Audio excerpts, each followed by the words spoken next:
mal travaillent, le choix des élites, parce que c'est très intéressant. C'est un sujet qu'on aborde souvent dans les grandes gueules de tous ces gens qui ne sont pas satisfaits de leur travail, de leurs conditions de vie. Mais un mot quand même sur un travail laborieux qui a duré un mois pour aboutir à ce remaniement.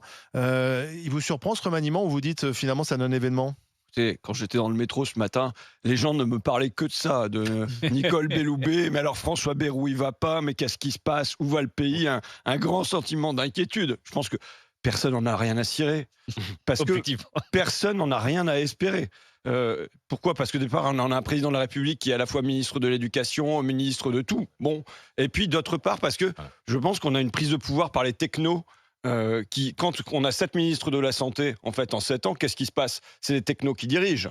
Et même les technos, parfois, deviennent ministres de la Santé. On a un techno qui est devenu président de la République. Et puis là, vous avez en photo... C'est quoi un techno? Un techno, c'est quelqu'un qui n'est pas sorti de l'appareil d'État. Je veux dire, vous avez Gabriel Attal, là, qui vient nous dire qu'il faut débureaucratiser le pays. Quand est-ce qu'il a été autre chose qu'un bureaucrate? Jamais.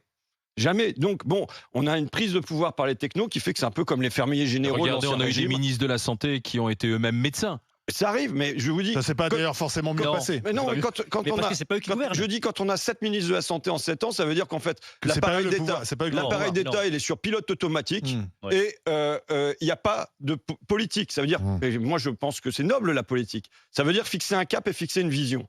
Eh ben, vous colmatez, vous bidouillez, vous bricolez, en fait. C'est ce qui se passe maintenant depuis 7 ans en matière de santé. Mais enfin...